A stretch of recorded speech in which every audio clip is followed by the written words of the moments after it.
I read this book previously called The Teenage Liberation's Handbook, and really it just was so right on with all of my beliefs about the school systems. It's about this woman who was actually a former English teacher, and she taught at the high schools, and basically she hated school growing up. She thought it was really limiting, and she didn't, get to do anything that she wanted to do because it was so time consuming.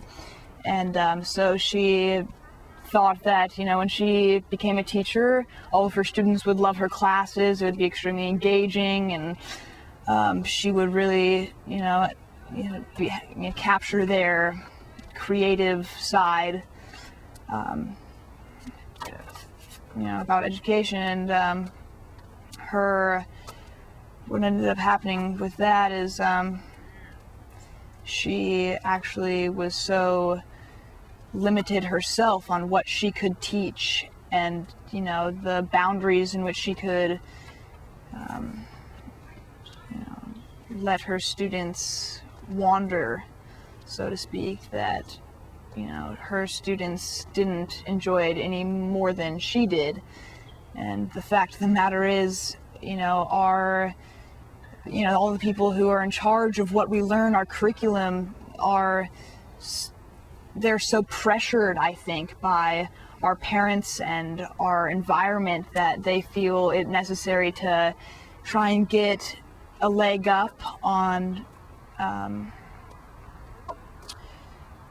our education, and by doing that they have really just crushed our lust to learn,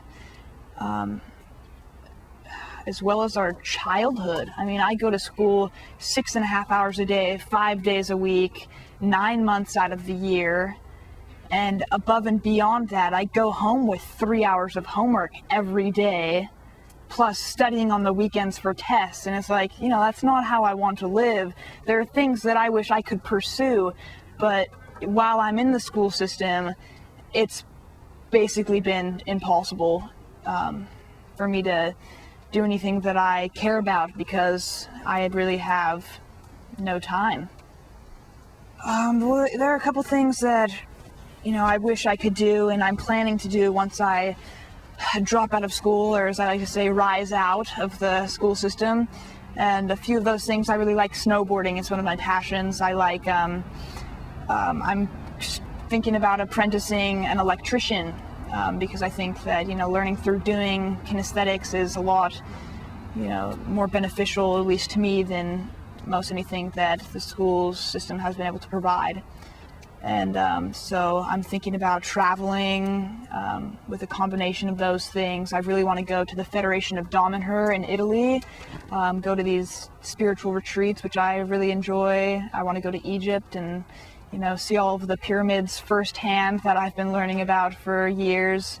And I think that, if I actually had something to apply this knowledge to, or something that I actually had experienced firsthand, that I would actually care a lot more about, learning all of the facts and information that it has, runs alongside with that.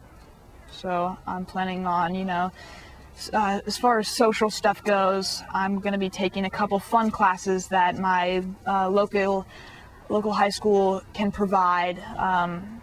Cooking, I think I'm going to take speech and debate, and an English class. That way I can get across any message I really want to, in a more adequate way. So,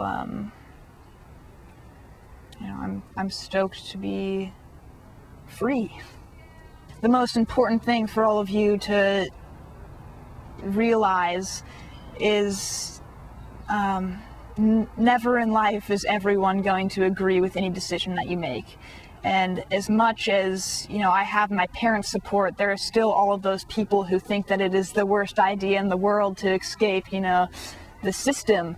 It is a risky thing to do, but there are also so many different places you can go, outside of the box. And I think it's really important to follow your heart and really, who cares what anybody else thinks? As long as you're happy if that's what you care about, being. I mean, I don't know what your life goals are, but for me, as long as I'm happy, I don't care about personal wealth or, abundance and anything else. And so I'm really just excited to escape this little prison that I've been living in for my entire life. It's always amazingly beneficial to have the support of at least, your loved ones, your friends, people that you care about, people that you can look up to, and that's not always necessarily going to happen. But I think really if you can understand and,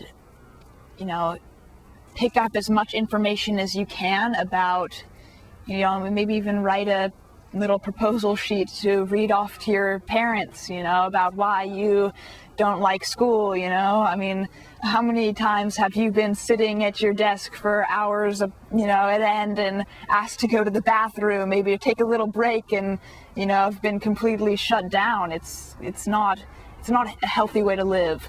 And I really think that, if our parents or, the community actually knew, what we go through, which I'm sure most of them have since they've been through school, that their ideals and their ideas on what, is best for you would change in a matter of seconds. I mean, it's definitely pretty severe, and it's something that I've given a lot of thought to and have, awakened to the truth. And I'm so thankful that I actually understand, rather than just being completely, oh, I hate school, actually having, a plan, a way to actually act on that. And, if you approach it that way, or talk to your parents and actually, tell them what you want to do instead of go to school, or what you actually care about and how, you don't have any time to do it, then they would be a lot more sympathetic and possibly a lot more willing to make a change, to the best of their ability.